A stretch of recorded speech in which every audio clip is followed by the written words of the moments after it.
Rank है 12, 3 दर्जे वो नीचे गिरे हैं, 3 पोजीशंस नीचे गिरे हैं, 12 पर आकर गिरे हैं।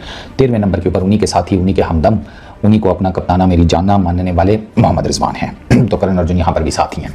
बाबर ना रिजवान और ना ही नसीम शाह, जी हाँ, पाकिस्तान के T20 वर्ल्ड कप 2026 के प्लान से इनको माइनस कर दिया गया है। नहीं जी, हमें ये कबूल नहीं है, ये नालायक आज़म है और ये वर्ल्ड कप में भी हमारा नाम डुबोएगा। ये दिन देखना पड़ रहा है कि आईसीसी रैंकिंग है ना, उसमें टॉप 10 में पाकिस्तानी ना बैटर और ना बॉलर आ रहा है। वो आईसीसी रैंकिंग्स जो हमारा मान हुआ करती थी, world number 1 Babar Azam ICC ranking में ये है वो, और उस पर प्रमोशनें होती थी, पेड कंपेनें चलाई जाती थी। आज उस गुब्बारे से भी हवा निकाल के रख दी है आईसीसी ने। मोहम्मद रिजवान 7 दर्जे तरक्की के बाद काफी ज्यादा स्लिप हो गए। अगर बैटर्स की रैंकिंग की बात करें तो आज बाबर आजम 3 दर्जे तनज़्ज़ुली के बाद टॉप 10 की फहरिस्त से खारिज हो गए हैं। उसकी वजह यह है कि वो लगातार 2 सीरीज में यानी कि आखिरी 8 T20 इंटरनेशनल मैचेस में पाकिस्तान की नुमाइंदगी नहीं कर सके, जिसकी वजह से उनके पॉइंट्स कट रहे हैं बदस्तूर। और अब वो 2775 दिन के बाद 2775 डेज के बाद टॉप 10 की फहरिस्त से खारिज हुए हैं। आखिरी बार अक्टूबर 2017 में वो टॉप 10 से बाहर थे। तो पाकिस्तान की T20 की टीम बहुत मजबूत है, लेकिन फिर ऐसा भी देना है जो आप खुद बता रही हैं कि मोहम्मद रिजवान और बाबर आजम जो है अमूमन जो है टॉप 10 में कम शामिल होते थे, वो क्योंकि ना सिर्फ जो है वो टेस्ट टीम से T20 की टीम से बाहर हुए, बल्कि रैंकिंग में भी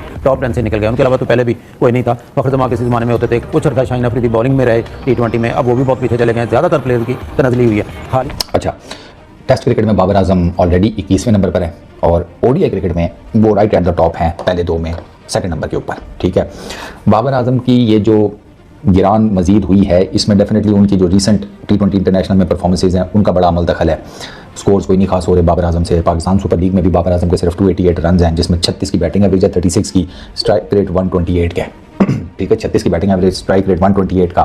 तो वो बाबर आजम का ना जिसे कहते हैं कोई हिसाब किताब बन नहीं रहा। और बाबर, ऐसा मैं नहीं कह रहा, ऐसा पाकिस्तान के एक बहुत ही सीनियर जर्नलिस्ट है, इनकी न्यूज बड़ी पक्की होती है। औरंगजेब भाई इन्होंने ये न्यूज दी और साथ ही साथ ये भी कहा है सुफियान मुकीम, शाहीन शाह अफरीदी, इन दोनों को शामिल किया जा रहा है वापस वर्ल्ड कप के प्लान्स के अंदर, जो कि अच्छा फैसला है, अच्छी बात है, बेहतरीन। ऐसा लगता है कि पूरे पाकिस्तान को कोई और मसला नहीं है मासिवाय बाबर आजम की फॉर्म के।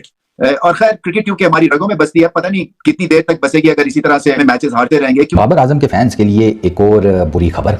For the very first time England से 10 सालों बाद बाबर आजम T20 इंटरनेशनल की बैटिंग रैंकिंग में टॉप 10 से बाहर हो गया।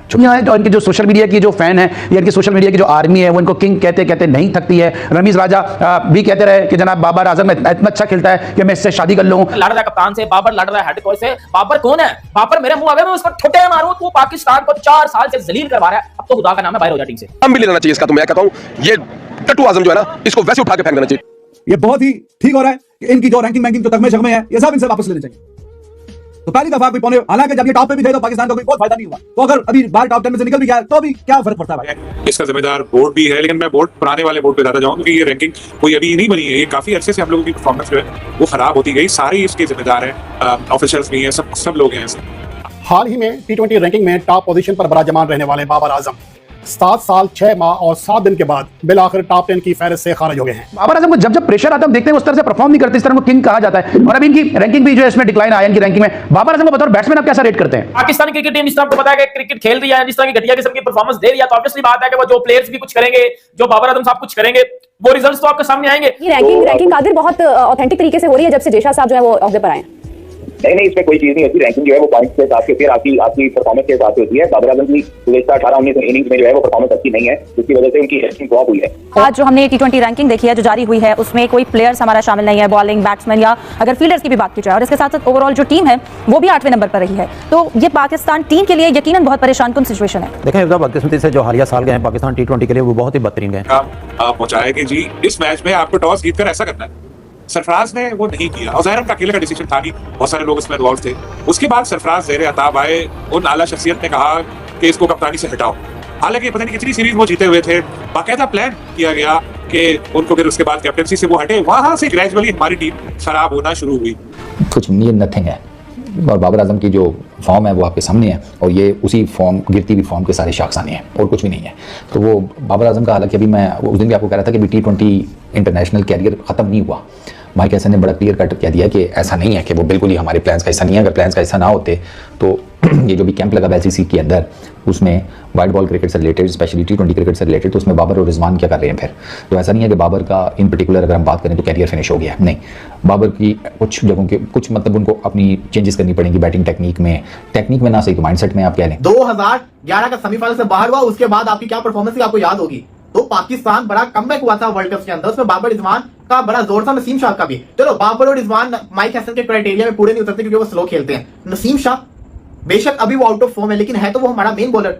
क्या ये जल्दबाजी नहीं है कि T20 वर्ल्ड कप 2026 के प्लान से इनको माइनस कर दिया गया है? नहीं रहना चाहिए, हमें ये कबूल नहीं है, ये नलायक आजम है और ये वर्ल्ड कप में भी हमारा नाम डुबोएगा। ये दिन देखना पड़ रहा है कि आईसीसी रैंकिंग है ना, उसमें टॉप 10 में पाकिस्तानी ना बैटर और ना बॉलर आ रहा है। वो आईसीसी रैंकिंग्स जो हमारा मान हुआ करती थी, world number 1 Babar Azam ICC ranking में ये वो, और उस पर प्रमोशनें होती थी, पेड कैंपेनें चलाई जाती थी। आज उस गुब्बारे से भी हवा निकाल के रख दी है आईसीसी ने। मोहम्मद रिजवान 7 दर्जे तरक्की के बाद काफी ज्यादा स्लिप हो गए। अगर बैटर्स की रैंकिंग की बात करें तो आज बाबर आजम 3 दर्जे तनज़्ज़ुली के बाद टॉप 10 की फहरिस्त से खारिज हो गए हैं। उसकी वजह यह है कि वो लगातार 2 सीरीज में यानी कि आखिरी 8 T20 इंटरनेशनल मैचेस में पाकिस्तान की नुमाइंदगी नहीं कर सके, जिसकी वजह से उनके पॉइंट्स कट रहे हैं बदस्तूर। और अब वो 2775 दिन के बाद 2775 डेज के बाद टॉप 10 की फहरिस्त से खारिज हुए हैं। आखिरी बार अक्टूबर 2017 में वो टॉप 10 से बाहर थे। तो पाकिस्तान की T20 की टीम बहुत मजबूत है, लेकिन फिर ऐसे भी दिन आए हैं जो आप खुद बता रही हैं कि मोहम्मद रिजवान और बाबर आजम जो है अमूमन जो है टॉप 10 में कम शामिल होते थे, वो क्योंकि ना सिर्फ जो है वो टेस्ट टीम से T20 की टीम से बाहर हुए, बल्कि रैंकिंग में भी टॉप 10 से निकल गए। उनके अलावा तो पहले भी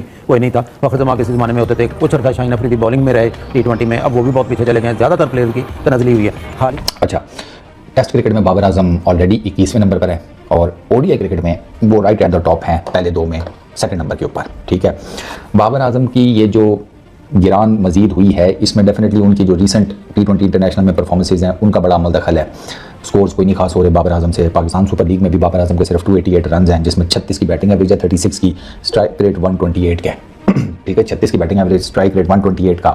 तो वो बाबर आजम का ना जिसे कहते हैं कोई हिसाब किताब बन नहीं रहा। और बाबर ऐसा मैं नहीं कह रहा, ऐसा पाकिस्तान के एक बहुत ही सीनियर जर्नलिस्ट हैं, इनकी न्यूज बड़ी पक्की होती है। औरंगजेब भाई इन्होंने ये न्यूज दी और साथ ही साथ ये भी कहा है सुफियान मुकीम, शाहीन शाह अफरीदी, इन दोनों को शामिल किया जा रहा है वापस वर्ल्ड कप के प्लान्स के अंदर, जो कि अच्छा फैसला है। अच्छी बात है, बेहतरीन बात है कि ये जो डार्क तरीन टाइम है पाकिस्तान की क्रिकेट का, तो उसके जिम्मेदार जो हैं, जिनकी कप्तानी में ये सिलसिला शुरू हुआ है, वो बाबर आजम है। यही डिजर्व करते हैं। इंडिविजुअल ग्लोरी के लिए खेलते खेलते पाकिस्तान का पूरा सत्यानाश कर दिया। सिर्फ Babar Azam is not responsible, लेकिन चूंकि यही बात है कैप्टन, जब से ये सिलसिला स्टार्ट हुआ है हार हार और हार, तो इसलिए बहुत ज्यादा जो ब्लेम है वो बाबर आजम को जाता है। शुरू के नंबर्स में रहते थे, लेकिन इतना मैं आपको बता सकता हूँ कि इस जो ये खराबी है उसका आगाज कहाँ से हुआ। इस खराबी का आगाज यहाँ हुआ कि वर्ल्ड कप में एक अहम मैच होना था पाकिस्तान टीम का। उस वक्त की एक आला शख्सियत थी पाकिस्तान की, उसने एक हमारे जो कैप्टन थे सरफराज, उन तक पैगाम पहुंचाया कि जी इस मैच में आपको टॉस जीत। बाबर आजम टॉप 10 की रैंकिंग से हो चुके हैं बाहर, और जिस तरह से उनकी परफॉर्मेंस चल रही थी वो बाहर ही होने थे।